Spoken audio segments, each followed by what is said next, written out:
you get. Oh, maybe I can hold my notes in this one. Well, no, the thing is, normally I don't do it, but there's so many people who had specific questions that I was like, I'll try and incorporate as opposed to just doing my own. This is one of my favorites. Your character is a real-life James Bond, but without the gadgets. What surprised you the most about playing an actual spy? Well, I mean, obviously we learned about her story at the time it took place, but then getting into the nitty-gritty of it, seeing how she handled a family on a day-to-day basis. And you think of spies as, yes, all gadgets and slick, groovy, kind of cool moments of jumping out of buses, setting something on fire, and it's kind of unreal.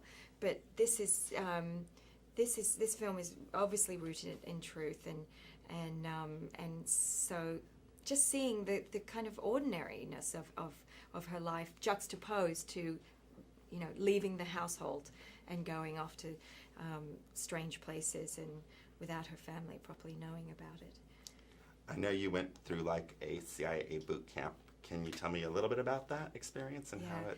Yeah, well, the time that we filmed this, I had a 3-month-old baby, and so it wasn't the best possible timing, but the window was there, and obviously this was a rare opportunity to play a role like this. And anyway, so I was in a very maternal state, and Doug said, we need to toughen you up, and you're going to boot camp. And I was like, oh, really? Do I? But no, I knew it would be a great experience, and of course it was a very intensive program. This is something that Valerie went through for at least 2 years of her life, and I just had 3 days. We did things like car ramming at full speed without helmets or seatbelts. A lot of shooting, a lot of setting off explosives without and running for cover. Some things I'm not even allowed to talk about because they were so dangerous and illegal. But it was, again, to get us into the mindset of what she went through, certainly in her training and possibly out there in the field. To the untrained eye, the film looks really, really authentic. And from everything do you feel that? Because I know there's a fine line between making a documentary and making an engaging story and trying to be true to, what I mean, to be true to what the facts were, but also, making it entertaining and emotional. Yeah, I mean that's what I felt set this film apart from certain other ones that are politically driven. It's that there's an emotional center. Yes, we know the facts, we know what occurred, but this is not a history lesson, it's not a documentary, and we have a way in, and those events that took place become more impactful because we're invested in these characters and the relationship, how they dealt with it in their own home, and all the conflict that took place between them. Valerie was a person who spent her life in private and living with secrets from her own friends and family, and then to be forced out there and into this public arena, going against every instinct in her being. It was a shocking adjustment that she had to make, she felt betrayed by her husband, but he was doing the right thing. She knew he had to do it, and he did nothing wrong. It's just that it was hard for her to get on board.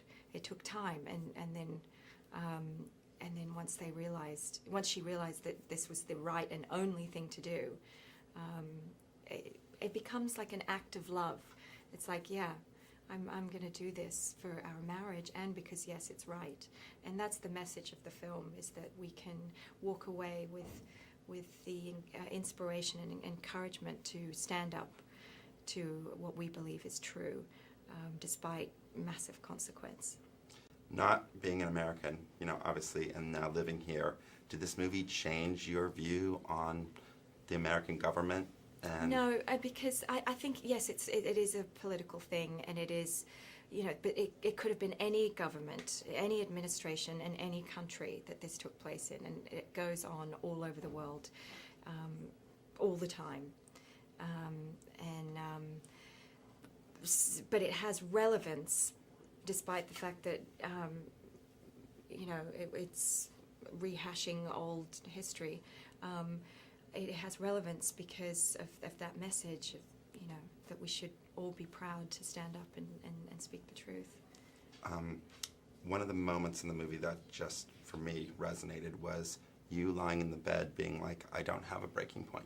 That, to me, is the scene that really kind of devastated me about this whole story. And I think I'd love to know, because she went through this training. This is a woman who for 2 years could deal with being tortured and not give something up, and that's the easy way out. Yet this was really the breaking point. Yeah. And even as she was showing tiny cracks of break, she's able to put it back together almost instantly. And that's what makes her extraordinary. That's a story worth telling. She's a rare human being, because none of us are like that. I mean, most of us would have shied away from the fight altogether. But not only did she not shy away, she didn't cower, she didn't break, and I would have broken into 1,000 tiny pieces. I wrestled with that. I did have moments with Doug saying, wait a second, is this real? Like, can't we, is someone truly like that? And that is the Valerie that we got to know. She is almost subhuman. Like, she is made of steel, and it is part of that training that she went through. And maybe it was her, who knows, chicken or the egg. But she was the first in her class, and did not crack in her training. It is an impressive. And we're out of time. I just have one last thing, and that is, I think when the story broke, people couldn't. They knew about it, they were aware of it, but there's something about this where actually you give people, like, oh my God, this, like, the sort of the everyman's version of being able to see what was happening to this person. You kind of, by following your story, you actually, whatever was in the news and whatever we took away, there's like this human element that this really exists and this really goes on. It really lets it, I think, people.